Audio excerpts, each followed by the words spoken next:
The carriage that carried Eleanor Brant toward Ravenscourt Hall in the grey hour before dawn had borrowed wheels and a borrowed driver, and she sat very still inside it with her gloved hands folded in her lap, watching the frost-silvered hedgerows of Northumberland slide past the window like the unrolling of some long, cold dream she had not asked to enter. She was 23, slight and upright, with smooth, dark brown hair drawn back without ornament and large grey eyes that had learned, in the 4 years since her father's ruin, to keep their own counsel. She wore her plainest travelling gown, the dove-grey wool that had been turned twice and pressed until the seams shone, and in the small leather trunk strapped behind her lay everything she still owned in the world, which was a Bible, 3 books of her mother's, a packet of letters, and a single string of seed pearls she had not yet been forced to sell. She had been told only the bare shape of the thing, that the Duke of Ravensmere required a wife by the terms of his late father's will, that the wife must be a gentlewoman of unblemished name, that a marriage solemnized before the next quarter day would unlock the entail and save the great northern estate from passing to a cousin in the colonies, and that for this service a portionless girl, whose family had nothing left but its honour, would be given a roof, a title, and a settlement upon any children she might bear. She had not been told that the Duke did not want her. She had worked that out for herself, quite calmly on the long road north, because no man arranged a marriage in this manner who had any warmth to spare for the woman who would fill it. And so she had decided, somewhere past York, that she would expect nothing, and in expecting nothing she would never be disappointed, and that decision had let her sleep. The hall rose out of the valley mist as the light came up, and it was not a house but a kingdom,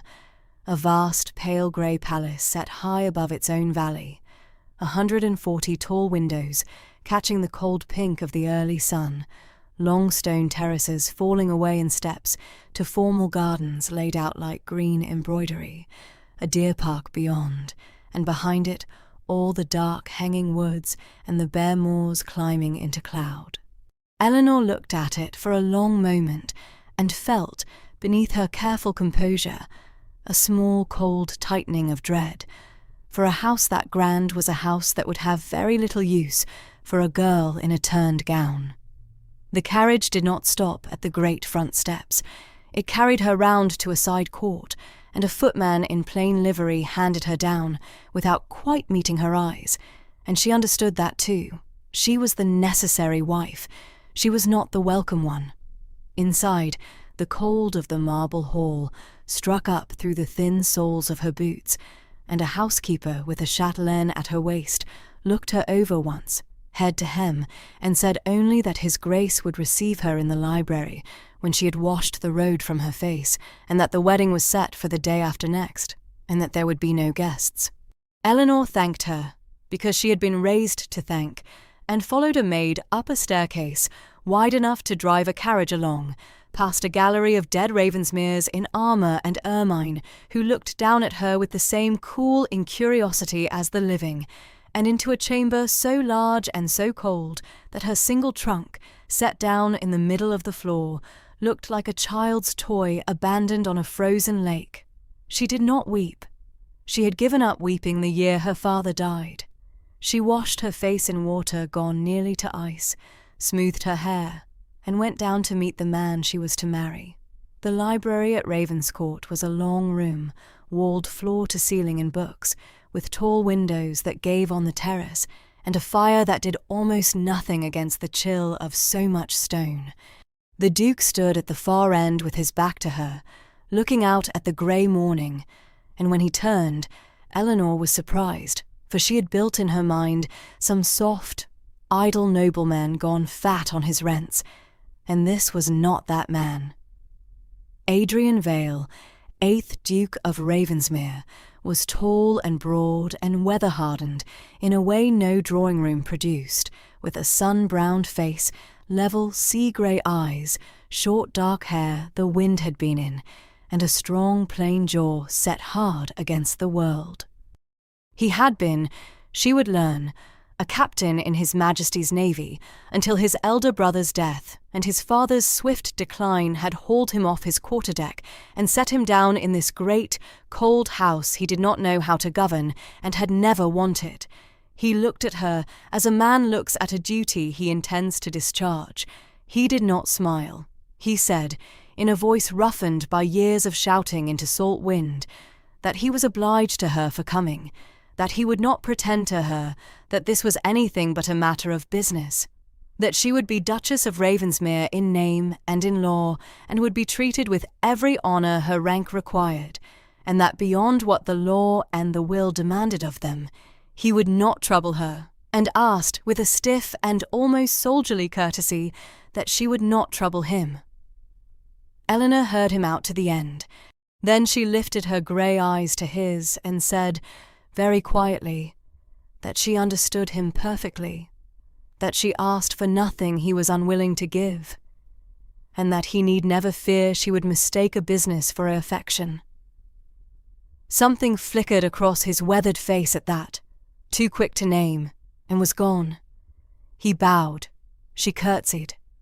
and so the bargain was struck between two people who had each decided, separately and in the same cold hour, to keep their hearts locked behind doors that the other would never be invited to open. They were married on a still grey morning in the small ancient stone church that sat within the park walls, a bare and hushed place where the cold light came pale through plain-leaded windows, and a frail half-blind old curate joined their hands with two servants, standing as the only witnesses. Eleanor wore the dove-grey gown and the seed pearls, and carried no flowers, for it was December, and the gardens held nothing but frost. The Duke wore dark mourning silks, for his father was scarcely 6 months in the ground, and when the curate bade him take her hand, his fingers were warm and dry and steady, and Eleanor was obscurely glad of that at least he did not flinch. They made their vows in low voices, to a God they both, in that moment, more than half doubted,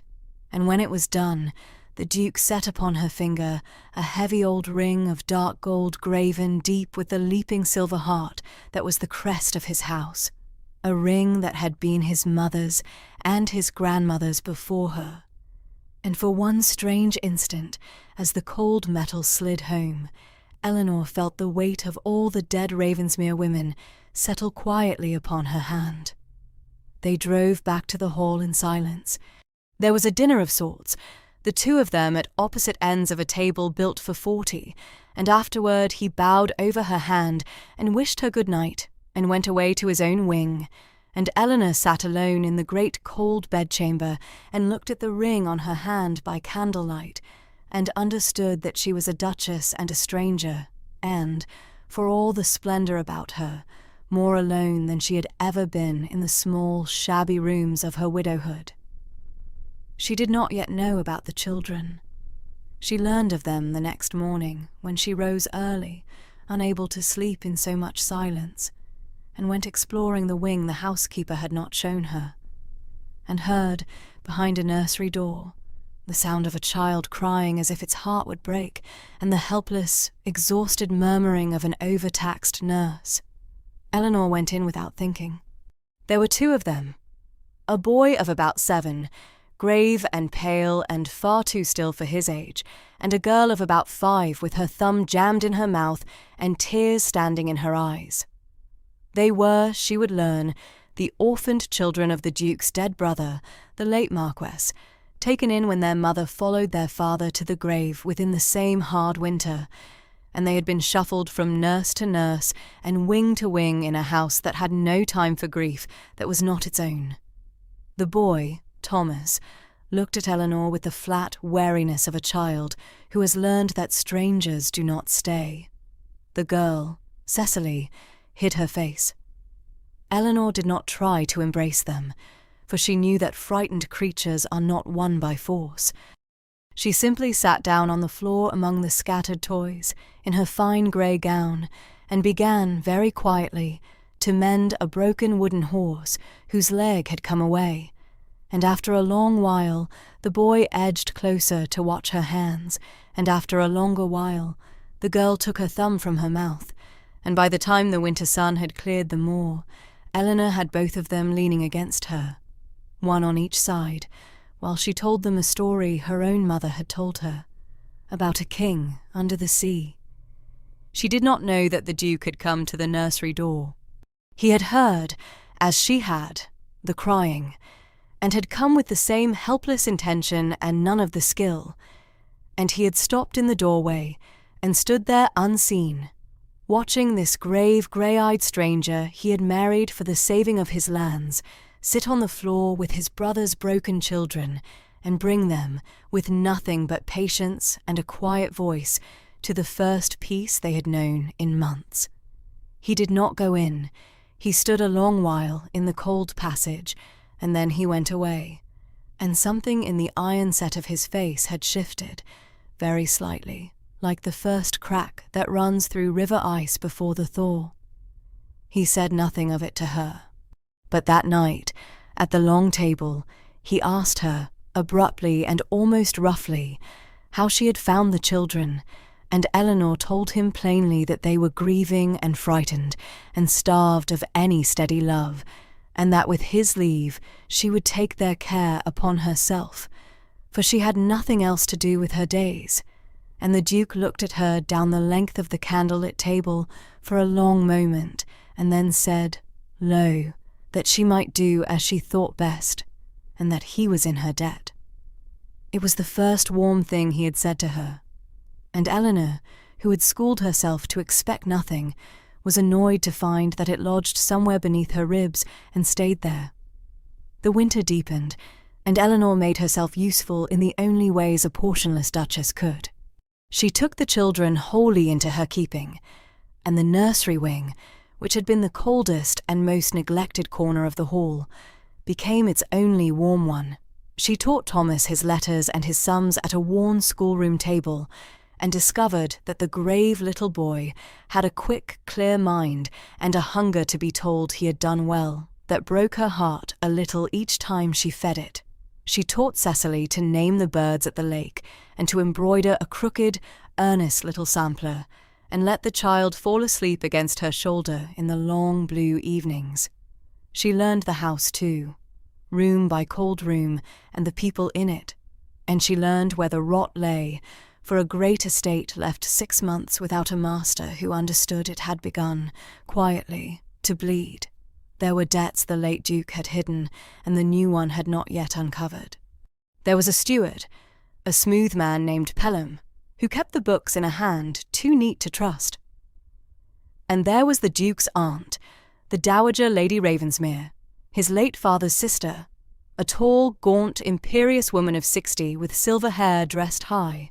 a hard, proud-lined face and cold, pale eyes, who had ruled the hall as its mistress through the years of the old Duke's decline, and had no intention of yielding that rule to a girl in a turned gown.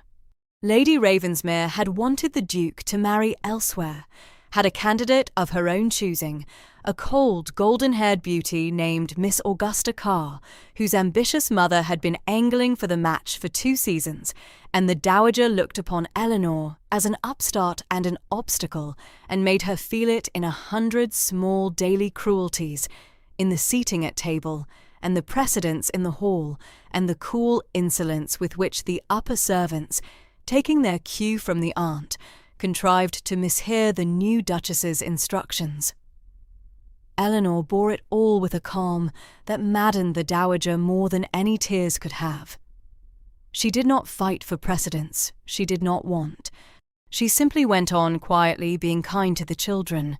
quietly learning the house, quietly making herself indispensable in ways that had nothing to do with rank, and the servants who actually did the work of the hall, the kitchen maids and the undergardeners and the old nurse, began slowly to love her. The Duke saw it all and said little, but he had begun, without quite admitting it to himself, to seek her out. It started with the children. He had loved his dead brother, and the guilt of having no idea how to comfort his brother's orphans had sat on him like a stone. and now that Eleanor had lifted that stone, he found himself drawn to the warm nursery wing in the evenings, ostensibly to inquire after Thomas's lessons, in truth because it was the only room in his great cold house where anyone laughed. He would stand awkwardly in the doorway in his rough seacoat, too large for the small chairs, and Eleanor would look up and say, simply, "Come in, Your Grace. Thomas has something to show you," and the Duke would fold his great frame down onto the floor among the toys and let the boy show him a drawing, or the girl climb into the crook of his arm, and over the children's heads his sea-grey eyes would meet Eleanor's calm grey ones, and something would pass between them that neither of them named. He began to find reasons to walk with her. He showed her the estate because she had asked intelligently about the drainage of the low fields, and discovered that his portionless wife had a clearer head for figures and a truer eye for what ailed the land than his smooth-handed steward. They rode out together through the frost-bound park and stood at the edge of the still glassy lake at dawn, with the mist low on the water and a big plain hound at the Duke's heel, and talked, at first of crops and tenants and the children, and then, slowly, of other things. Of the sea he missed with an ache that surprised her. Of the brother he had lost. Of her own father's ruin and the 4 hard years that had followed. She found, to her own alarm, that she could tell this weather-hardened stranger things she had told no one, and that he listened, really listened, with the whole grave weight of his attention, as though her small history mattered. And he found that the cold great house had become, somehow, bearable, and then more than bearable, because of the grey-eyed woman who moved quietly through it, bringing warmth wherever she went. Neither of them spoke of it. The bargain had been struck in cold blood and on cold terms, and each was too proud and too wary to be the first to confess that the terms had begun, quietly and against all intention, to change. But the change was there. It was in the way the Duke's hard face eased when she came into a room. It was in the way Eleanor found herself listening in the evenings for his step in the passage. It was in the careful inch of distance they kept between them on the morning walks, an inch that grew, week by frost-bound week, harder and harder to maintain. The first crack in their careful distance came on a night of hard weather, when a winter gale came howling off the North Sea and battered the great house till the windows shook in their leads. Cecily, terrified of the wind, woke screaming, and Eleanor went to her. And when she had soothed the child back towards sleep, she found the Duke standing in the nursery doorway, in his shirt-sleeves, a candle in his hand, his weathered face all unguarded in the wavering light. He had come at the sound of the child's cry. They looked at each other across the small warm room, the wind screaming round the house, the candle throwing its uncertain gold across his face, and for a long moment neither of them remembered to put on the armour they wore by day. He said, "Lo, that she was good to the child, that she was good to all of them, that he had not expected when he wrote that cold letter to a name on a lawyer's list, that he had been writing for her." Eleanor felt her careful composure tremble. She said very quietly that he need not say such things, that she did not require them, that she was content with the bargain as it stood.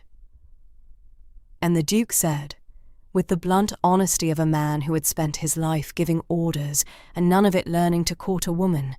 that he was not content, that he had not been content for some weeks, and that he did not know what to do about it because he had married her under a false flag, for his lands and not for herself, and had no right now to ask for more. Eleanor's heart was beating so hard, she thought he must hear it over the gale. She said that he had asked for nothing. He said that he was asking now. And then, because words had never been his element, and the wind was loud, and the candle was guttering, and her grey eyes were lifted to his, he crossed the small room and took her face very gently in his roughened sailor's hands and kissed her, once with a tenderness that belied everything hard in his face, and Eleanor, who had schooled herself for half a year to expect nothing, found that she had been wrong, that she had wanted this with a wanting she had not let herself name, and she kissed him back. They drew apart slowly. He rested his forehead against hers in the candlelight while the storm raged round the house, and neither of them spoke, because everything that needed saying had been said in that one kiss. And so the marriage that had been made of cold paper became, that wild winter night, a marriage of warm flesh and warmer feeling, and in the weeks that followed, Eleanor learned that the hard-faced sea captain she had married had, behind all that grim reserve, a depth of tenderness that left her breathless. He was not a man of pretty speeches, but he showed her in 100 wordless ways. He had her mother's 3 books rebound in fine leather as a surprise. He noticed when she was cold and built up the fires. He took to lifting Cecily onto his shoulders and carrying Thomas Pickerback through the long gallery, the 3 of them laughing, with Eleanor following behind her own astonishment that this cold house held such warmth. And in the deep of the nights, in the great bedchamber that was no longer cold, he held her as though she were the one thing in all his vast inheritance that he had any wish to keep. Eleanor was happy. She was so happy that it frightened her, for she had learned in her 4 hard years that happiness was a thing the world took back, but for a while, through the dying of the winter and the first green of the northern spring, she let herself believe that the world had, for once, decided to be kind. She did not see the danger gathering. She did not see how the Dowager Lady Ravensmere watched the change in her nephew with a cold, pale fury. How the aunt had counted on the marriage staying loveless and barren, so that the estate, in time, might pass back through her own line. She did not see how Pelham, the steward, whose careful false books Eleanor's clear eye had begun to question, had made common cause with the Dowager out of fear of exposure. And she did not yet know that there was a third figure in the Dowager's confidence, newly arrived at the hall that spring. A sleek, pale, clever man of his middle 30s, with smooth black hair, a soft, pale, clever face, and small, restless dark eyes, who came introduced as a distant cousin of the family, a Mr. Julian Crane, and who watched the new Duchess across the dinner table with a smiling attention that made her skin crawl without her quite knowing why. The blow, when it came as such blows do, sudden and from the sea. A liveried Admiralty messenger rode up the long Park Avenue one bright cold morning on a lathered horse, and put into the Duke's hand a sealed letter bearing a heavy red seal, and the letter recalled Captain Adrian Vale, Duke of Ravensmere notwithstanding, to immediate service. A war with the French had flared again. A ship of the line wanted a captain who knew those northern waters, and the summons of the king was not a thing a man might refuse, Duke or no. The Duke read it, standing on the great stone steps, with the spring wind in his hair, and Eleanor, watching from a window above, saw his shoulders set in a way she had learned to read, and knew before he told her that he was going to be taken from her. He came to her white-faced with a grief he did not know how to speak. He said that he must go, that he had no choice, that the war would not wait, and the king's letter was a command. He said that it might be a year, or 2, or longer. He said with a roughness that she understood now was the way his tenderness came out under strain, that he had found in her the thing he had stopped believing existed, that he had married her for his lands and would, if God spared him, come home to her for herself, and that she must hold the hall and the children safe until he returned. Eleanor did not weep before him, because she would not send him to sea with her tears as his last sight of her. She held him in the high cold passage at the top of the hidden stair, where they had stolen so many private hours, their foreheads nearly touching in the pale dawn light, and she told him to come back to her, simply that, come back to me, and he swore that he would. And in the grey first light, he rode away alone down the long avenue into the mist, glancing back once at the great house where she stood at the window with her hand pressed to the cold glass. And only when the mist had swallowed him did Eleanor let herself weep, and only she knew, weeping, the second thing the dawn had told her, which was that she was carrying his child. She had meant to tell him. She had been waiting for the right and tender hour, and the war had come first, and now he was gone to sea, not knowing that he had left part of himself behind. Eleanor kept the secret close, at first from a kind of shyness, and then, as the spring wore into summer, from a colder and more careful instinct, for the house in the Duke's absence changed its weather almost at once. The Dowager Lady Ravensmere, freed of her nephew's protecting presence, dropped all pretense of civility.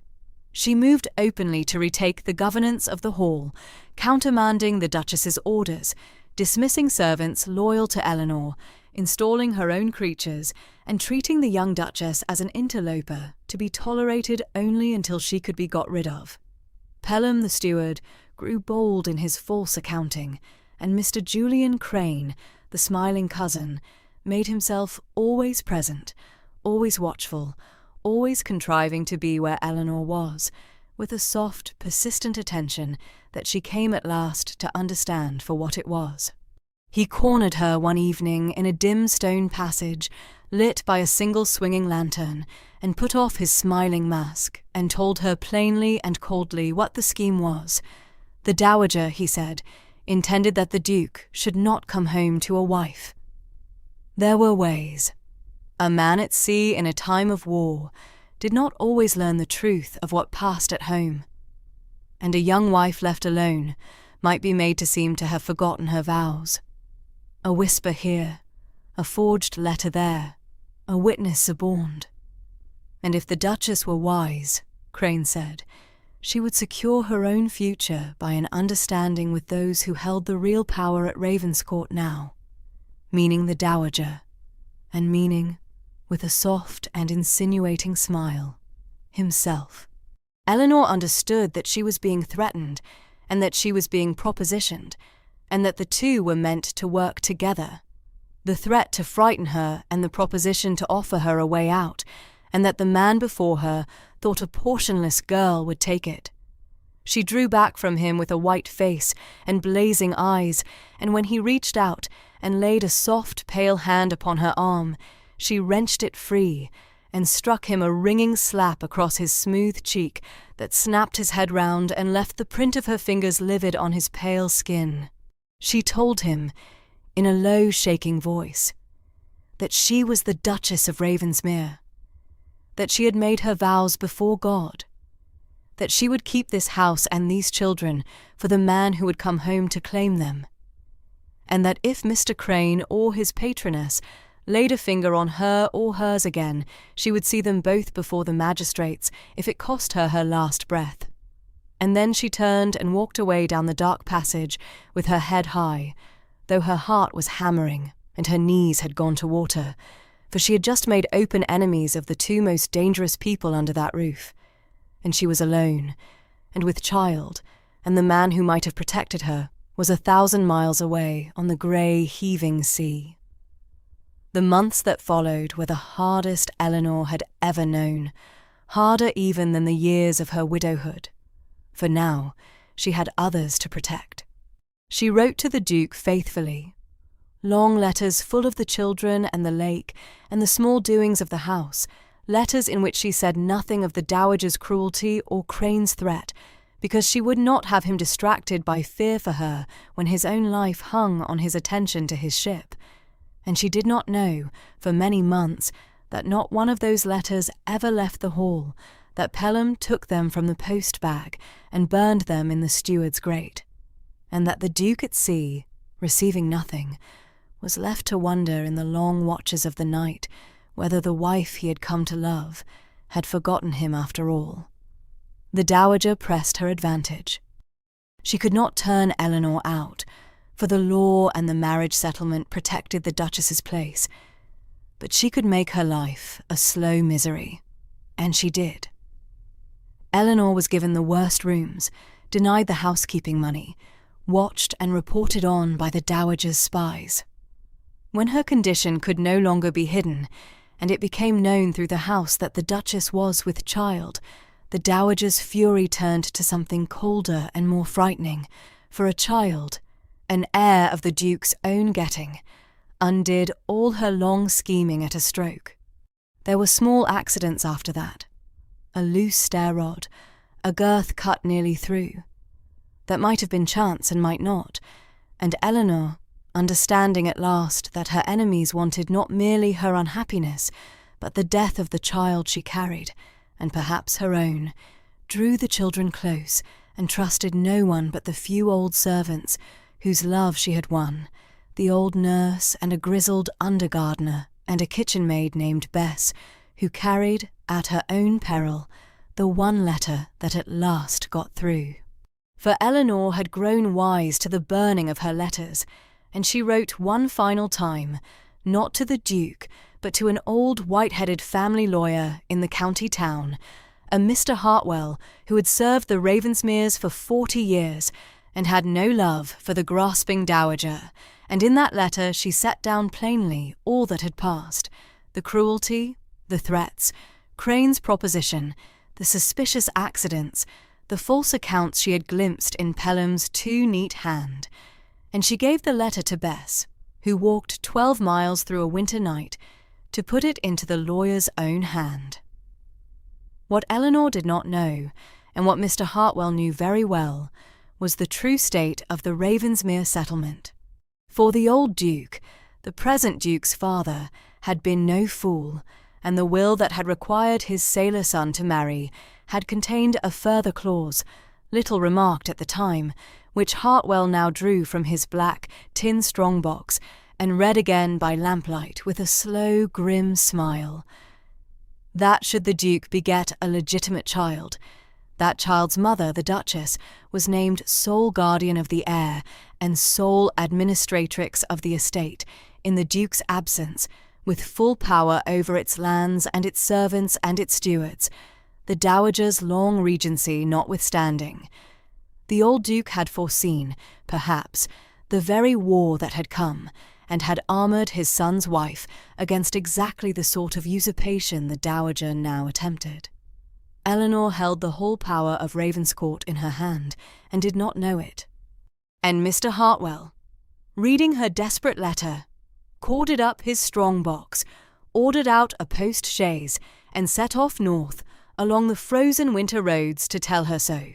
The child was born on a wild night, near the turning of the year, a son, strong and dark and loud, and Eleanor, holding him by candlelight in the small high room at the top of the hidden stair where she had retreated for safety, with the old nurse and faithful Bess to attend her, wept at last, for joy and for grief together, for joy of the boy and grief that his father was not there to see him. She named him for the Duke. And it was on the 3rd day after the birth, while Eleanor lay weak but fierce with her son at her breast, and the dowager below stairs was already putting it about that the child was sickly and unlikely to live, words that Eleanor understood as the laying of ground for a darker deed, that the post-chaise of Mr. Hartwell came grinding up the frozen avenue, and the old lawyer climbed down stiff with cold, and walked into the great hall and asked, in a voice that rang off the cold stone, to be taken at once to her Grace, the Duchess of Ravensmere, the sole and lawful administratrix of this estate,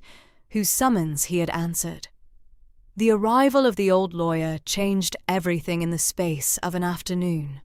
Mr. Hartwell laid the late Duke's will open upon the great table before the assembled household and read the guardianship clause aloud in his dry, carrying voice, And the Dowager Lady Ravensmere stood very still in her violet silk and old diamonds as she understood at last that her long regency had ended at the moment of the boy's birth, that the portionless girl she had despised now held every key, every coffer, every servant's place in her small, steady hands. Hartwell, who had spent the journey north examining the figures Eleanor had sent him, turned next upon the steward and laid out before the company the proof of Pelham's long peculation, the doctored accounts, the rents that had gone into the steward's pocket and never into the Duke's, and Pelham went grey and stammering and was given his choice between the magistrates and immediate flight, and chose flight, and was gone from the hall by nightfall. Crane, the smiling cousin, read the wind and made to slip away, but Eleanor, rising from her childbed too soon, came down into the hall pale and resolute, with her infant son in her arms, and faced him before them all, and named to his face the proposition he had made her in the dark passage, and Hartwell took down her testimony, and Crane, seeing the magistrates in his future, abandoned his patroness without a backward look, and rode off into the dusk and out of their lives. There remained the Dowager. Eleanor might have crushed her. She had the power and the cause,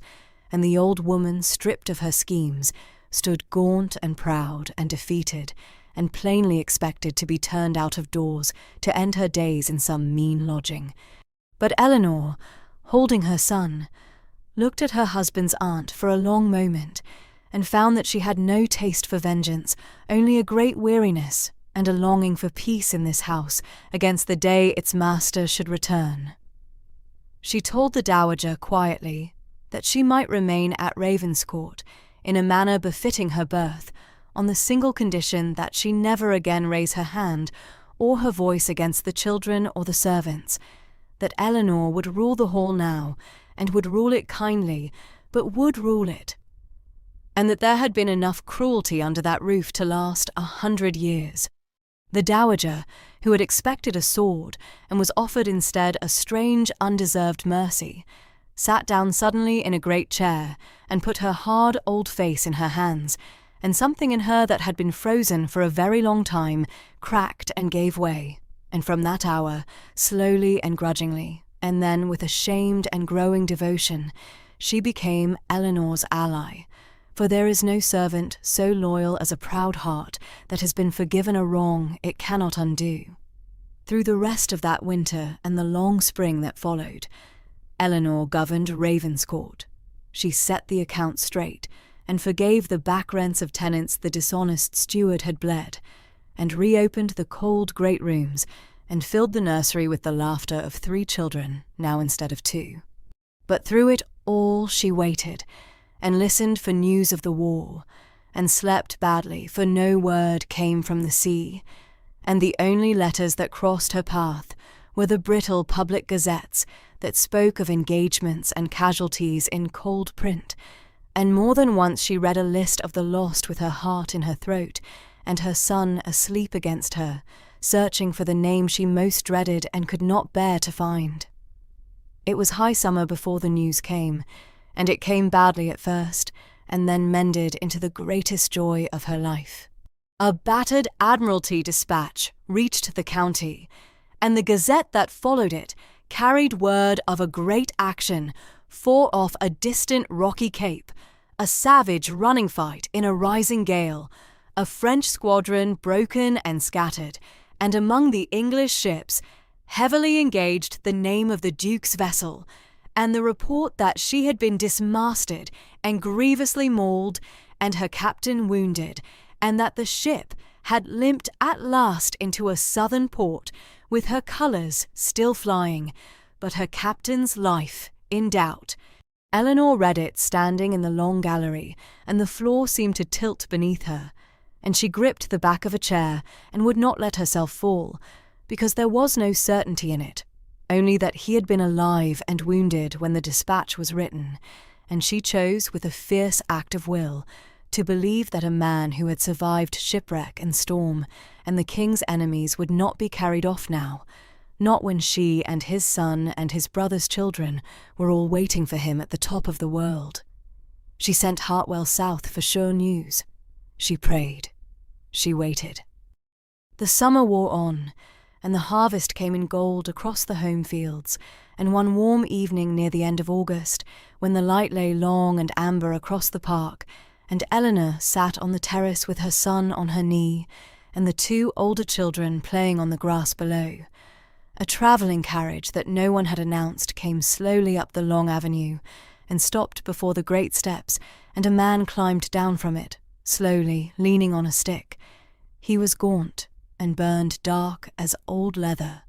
with deep new lines graven by pain and salt and hardship into his weathered face, and his short, dark hair had gone grey at the temples, and he moved like a man who had been a long while ill. But the sea-grey eyes that lifted to the terrace were the same, and they found her at once across all that distance, and Eleanor was on her feet, with her heart stopped in her breast. For a moment, neither of them moved. Then the Duke of Ravensmere set his stick against the stone balustrade and held out his arms, and Eleanor came down the long terrace steps to him at last, without dignity and without caution. Half running, the child held tight against her, and went into his arms in the warm amber light, and he closed them about her and his son together, and bowed his grey head against her hair, and she felt him shaking, this hard man who had faced the enemy's broadsides without flinching, shaking now with the simple force of having come home alive to the woman he loved.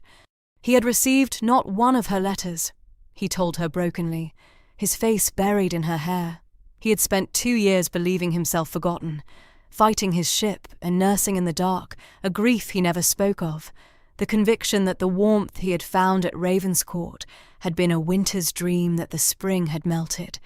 and only in the southern port, recovering of his wound, had Hartwell's express at last reached him with the whole truth, the burned letters, the dowager's schemes, the steward's theft, Crane's threat, Eleanor's lonely fight to hold his house and his children safe, and the birth of the son he had not known he had. He had read it all in a fever, and wept, the dispatch said, like a boy, and had risen from his sickbed against his surgeon's orders, and posted north the length of England to come home to her. Now he held his son for the first time, the strong, dark, loud little boy, who had his own grey eyes, and he looked from the child to Eleanor, with a face wiped clean of all its hardness, naked with a love he no longer had any wish to hide, and he said, low and rough and certain, the thing he had never quite found the words for before he sailed. He said that he had married her for his lands, and that it was the one piece of great good fortune in a life that had given him little, that he had gone to sea loving her and afraid to say so, that he had come home to find that she had been, in his absence, everything he was and more, his steward and his guardian and his fortress and the mother of his son, and that there was no honour the world could give him, no title, no estate, no victory at sea, that he counted worth a single hour of the life he meant now to spend at her side. Eleanor, who had schooled herself 2 long years ago to expect nothing, stood in the circle of his arms in the gold of the dying summer light, and let herself, at last, expect everything. The Duke's recovery was slow, and Eleanor nursed him through it with a tenderness that healed more than the wound a French splinter had torn in his side. He was a poor patient, restless and impatient, a man of the open decks chafing at the confinement of a sickbed, and she learned to manage him as she managed everything at Ravenscourt, with patience and humour and a will of quiet iron, and he learned, half laughing and half amazed, that he had married a woman it was useless to argue with when she was in the right, which she generally was. As the summer mellowed into a golden northern autumn, he grew strong enough to walk the terraces on her arm, and then to ride out with her again to the lake at dawn, as they had done in the first frost-bound weeks of their strange marriage, the big plain hound grown grey at the muzzle now padding at his heel, and they would stand at the still water's edge with the mist rising and talk of all that had passed and all that was to come, and he would draw her in against his side, and she would lean her head on his shoulder, and the careful inch of distance they had once fought so hard to keep was gone forever now, melted like the last of the river ice. He took up the governance of his estate again. But he took it up beside her, not instead of her.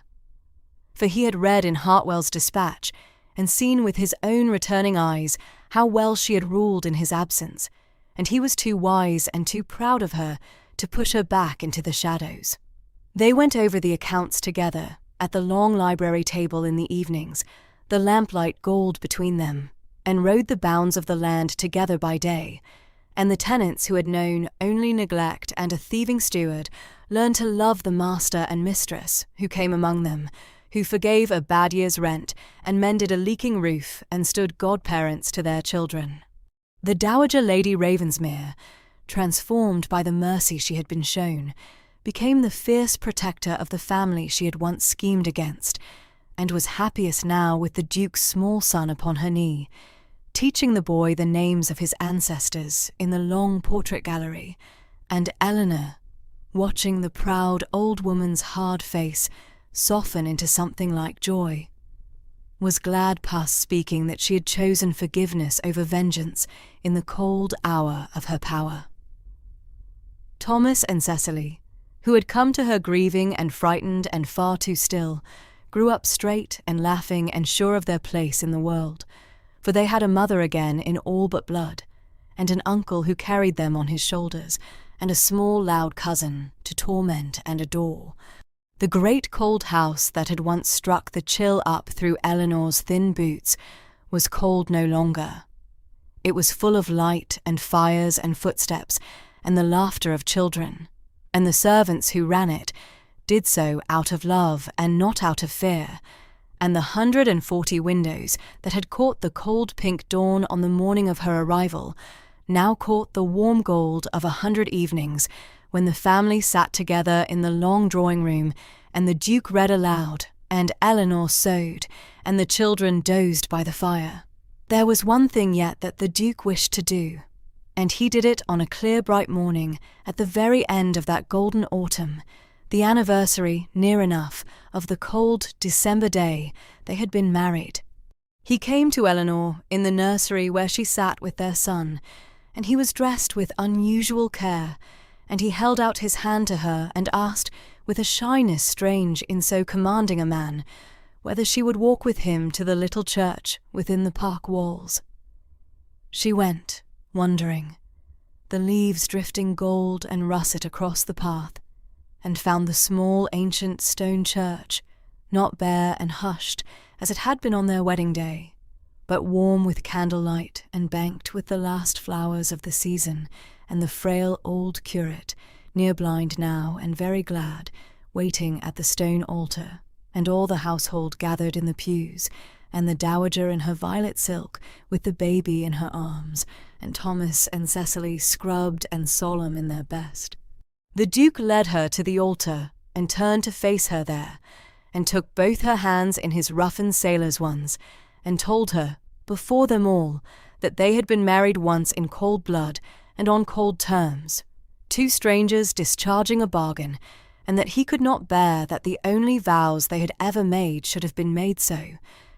that he wished to wed her again today, not as a duke saving his lands, but as a man giving his whole heart to the woman who held it. And he asked her, his sea-grey eyes steady on her grey ones, whether she would have him, freely this time, for himself alone. Eleanor's composure, which had carried her through ruin and widowhood and threat and lonely childbirth and 2 years of dread, deserted her utterly at last, and she wept and laughed and said yes, yes, 100 times yes, and the old curate, who could scarcely see them but had married 1,000 couples, and knew love when he heard it in 2 voices, joined their hands a second time and blessed them. And this time, when the Duke set his mother's ring once more upon her finger,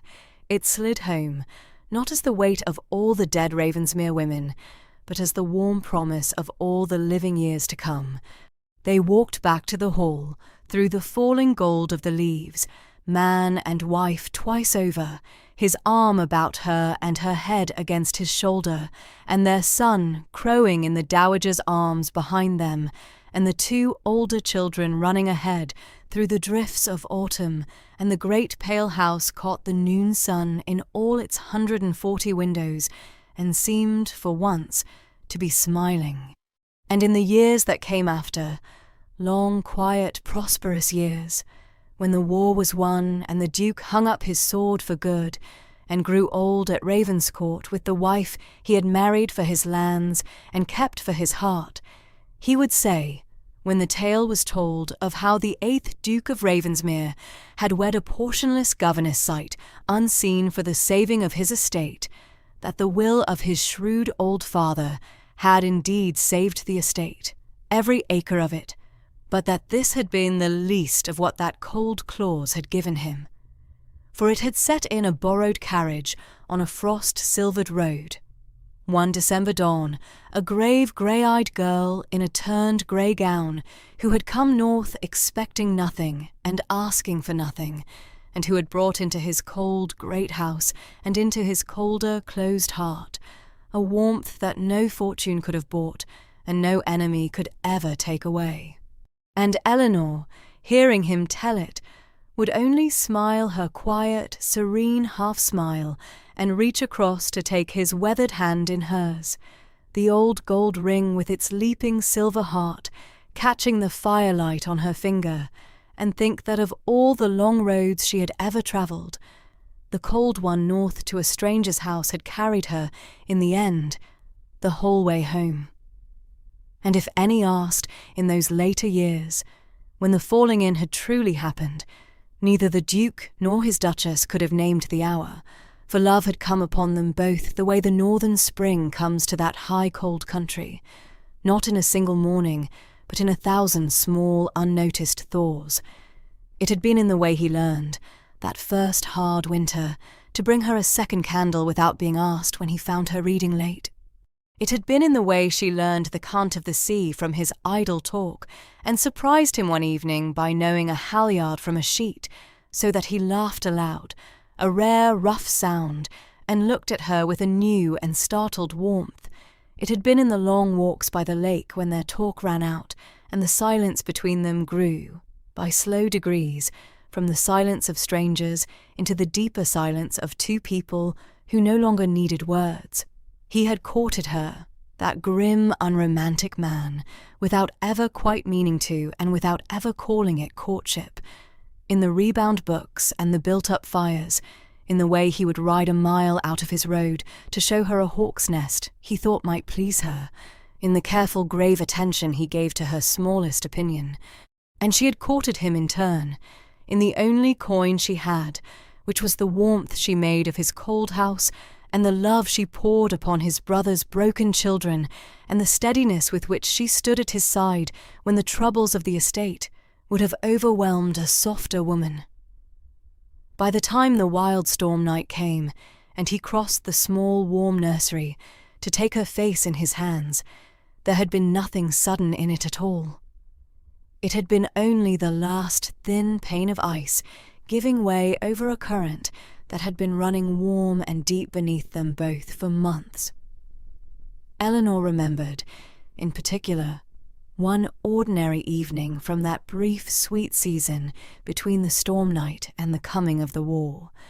an evening she came back to often in the lonely years that followed and held against the dark like a coal kept glowing under ash.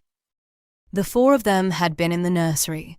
the Duke folded down too large for the small chairs as always, Thomas reading aloud haltingly from his lesson book and swelling with pride at every word of praise. Cecily asleep, with her flushed cheek against the Duke's broad chest, and his arm curved careful as a cradle round her, and Eleanor sewing by the fire and looking up now and again to find his sea-grey eyes already on her over the children's heads, unguarded and full. Nothing had happened that evening. No word of love had been spoken. And yet it was, Eleanor thought ever after, the very heart and centre of her whole life, that quiet golden hour in a warm room in a cold house, with the wind off the moor at the windows and the people she loved gathered close in the candlelight. And she had known then, with a certainty that no later grief could shake, that whatever the world did to her afterward, she had once been wholly and simply happy, and that not many people, in a hard world, were ever given so much. It was the memory of that evening that had held her upright through the 2 years of the Duke's absence, through the Dowager's cruelty, and Crane's threat, and the cutting of the saddle girth, and the long, lonely labour of her son's birth. When the dark closed in, she had only to shut her eyes, and she was back in the warm nursery, with his gaze upon her, and she would open them again, steadied, and go on. She had fought to keep his house, and his children, and his unborn son, not out of duty, in the end, nor even out of pride, but because she had been given that one golden hour and meant, whatever it cost her, to earn the right to live in such hours again. And on the warm amber evening when the unannounced carriage came up the avenue at last, and the gaunt, grey-templed man climbed down, leaning on his stick, and found her across the long terrace, it was that same hour she saw rushing back toward her, restored and made real, and given a future. And that was why she came down the steps to him without dignity or caution, half running with the child held tight against her, because she had waited 2 years in the cold for the warmth to come home, and now, at last, it had.